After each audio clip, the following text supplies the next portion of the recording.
Tout à fait, son allure est de 80 pas minutes, donc qui est assez martial.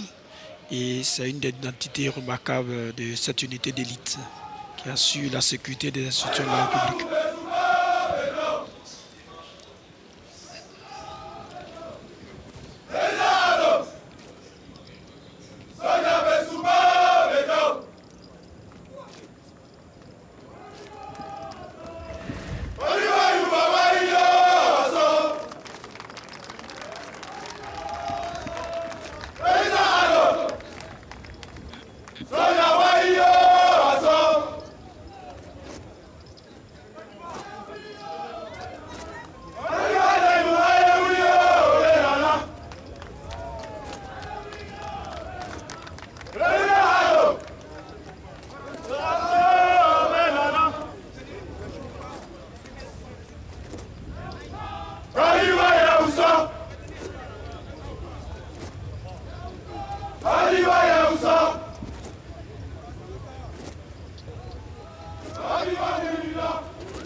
Justement, vous l'avez dit, c'est pas de la garde républicaine pour terminer, non pas définitivement, puisqu'il reste encore le saut des parachutistes.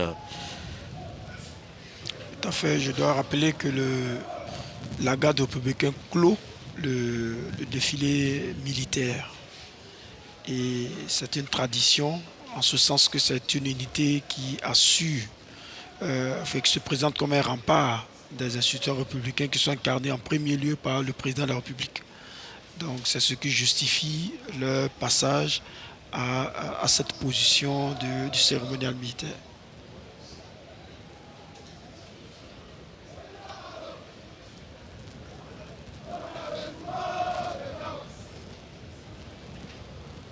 Mesdames et messieurs, dans quelques instants, la fin du cérémonial militaire avec les honneurs au départ du drapeau.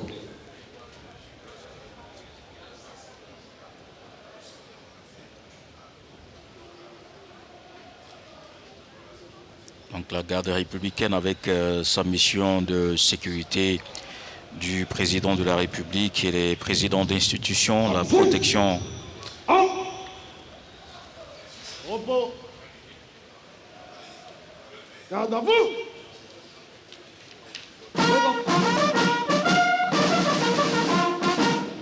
Présentez.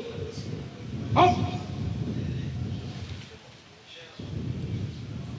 Nous vous prions de bien vouloir vous lever.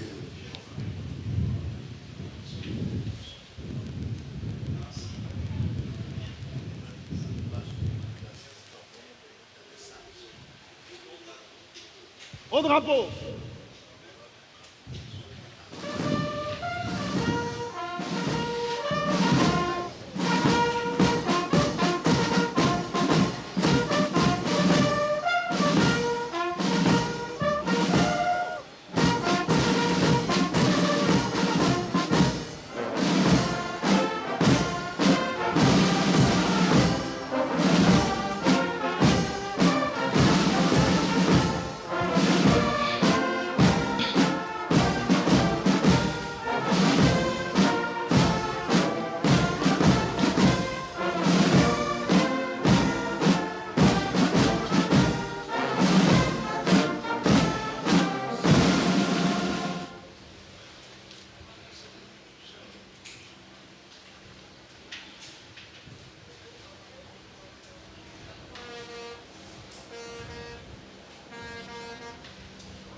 Non, on n'entend plus.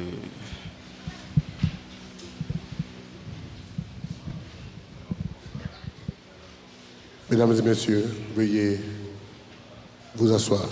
Merci.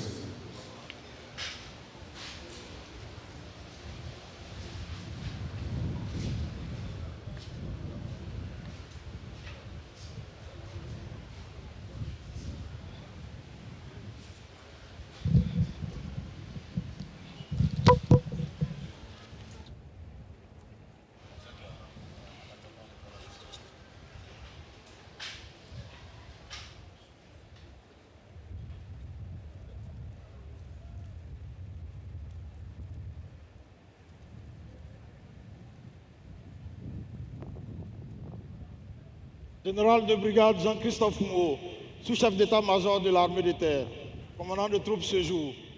Cérémonial militaire terminé. À vos ordres, Excellences, Monsieur le Président de la République, chef suprême des armées.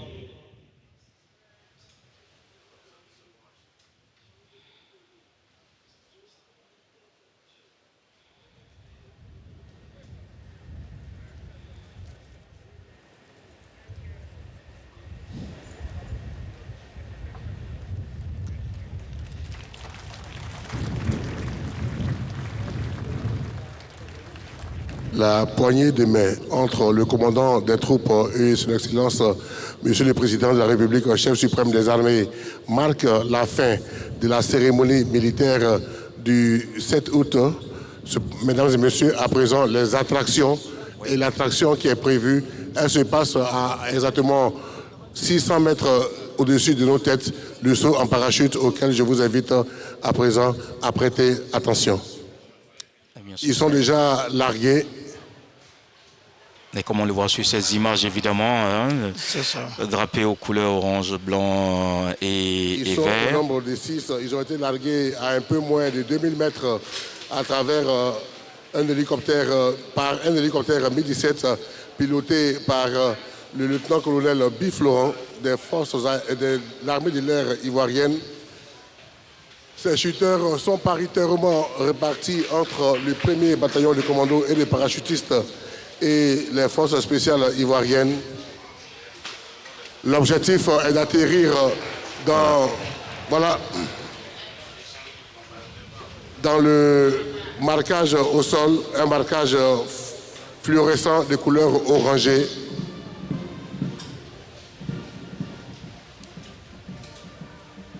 Voilà, donc c'est un exercice, j'imagine, qui n'est pas tout à fait évident parce que il y a peut-être une bonne gestion de beaucoup de choses à la fois. Nous avons eu l'opportunité d'aller en hauteur avec eux il y a quelques années, mais même si on n'a pas sauté, il faut le préciser, mais c'est quand même impressionnant. Oui. Tout à fait, il faut être particulièrement entraîné pour réussir ce type d'exercice, surtout dans un environnement où il y a beaucoup d'obstacles naturels. Mais ce sont des hommes et des femmes qui sont entraînés pour ce type de mission, puisque dans des moments d'engagement, ce sont des hommes et des femmes qui vont en arrière des lignes ennemies afin de porter un coup à leur dispositif. Donc ils sont préparés, entraînés pour ça et c'est ce que nous voyons présentement. Bon, voilà, des sauts donc évidemment réussis. Il y a 6 shooters que nous allons voir évidemment déjà et 2 autres peut-être qui restent. Et puis avec cette caméra embarquée, on voit bien comment le boulevard, sinon l'autoroute de Grand Bassam se présente avant le chute. C'est ça. Sur l'écran de droite. C'est ça. Ce sont des shooters opérationnels. Donc ils ont la technicité. Ils ont des parachutes à ouverture dits retardés. Donc c'est en fonction de leur altimètre, la montre qu'ils portent, qui leur permet de savoir exactement à quel niveau ils doivent ouvrir leur parachute et se déployer. Voilà, et c'est réussi. Le shooter qui est encouragé évidemment par le colonel Coupé-Siloué, le commandant. Tout à fait, le chef de corps du 1er bataillon de commando parachutistes. Ouais. Voilà. Donc il est très fier évidemment les parce que les opérationnels sont soumis à une formation beaucoup plus pointue et longue que le parachutisme militaire de base. Cette formation est essentiellement réservée aux troupes d'élite et les missions se font le plus souvent de nuit.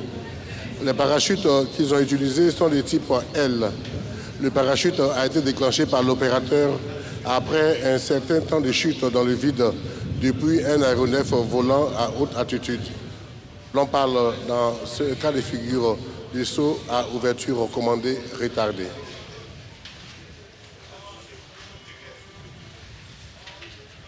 Ils vont certainement recevoir les félicitations du président de la République. C'est ça, parce que c'est un savoir-faire qui n'est pas donné à tout le monde. Et donc, je pense que leur prestation a été particulièrement appréciée. Les parachutistes interviennent en général dans le cadre des opérations aéroportées qui consistent à projeter par la voie des airs un volume significatif de troupes dans la profondeur du dispositif adverse afin de saisir d'emblée des objectifs stratégiques, s'affranchissant ainsi des difficultés de déploiement dues aux élongations des obstacles du terrain et parfois de la résistance ennemie. Intervenant de jour comme de nuit, l'emploi des parachutistes permet de porter un grand coup au cœur du dispositif ennemi.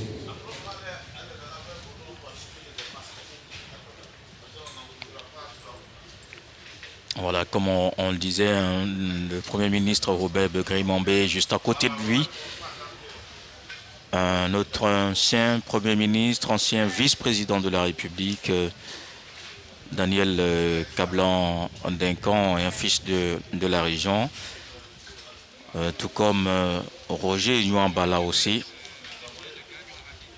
un grand réalisateur et cinéaste ivoirien, auteur du film à succès Au nom de Christ, est décédé le 10 juillet 2023.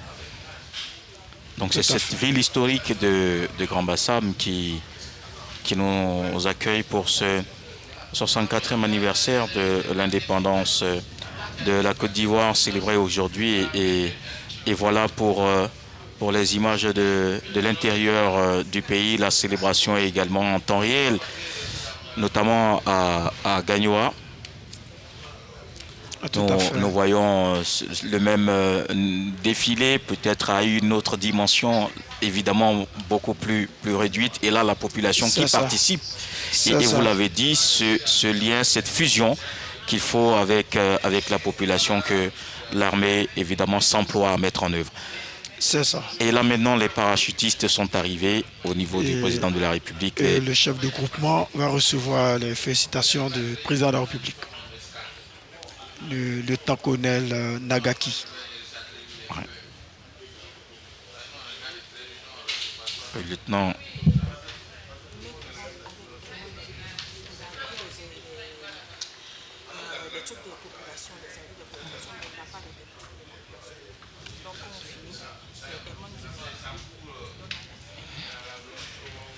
Voilà donc les parachutistes qui tour à tour vont évidemment se présenter après leur prestation. Oui. Brillante prestation appréciée évidemment par le président de la République qu'on voyait applaudir régulièrement avec la première dame Dominique Ouattara. Ce sont des moments qui marquent parce que le chef suprême des armées, quand vous recevez ces félicitations, vous vous sentez fier d'appartenir à votre corps de métier. Et le colonel Coupé-Sylvie qui est juste à côté, qui ne part pas. C'est ça.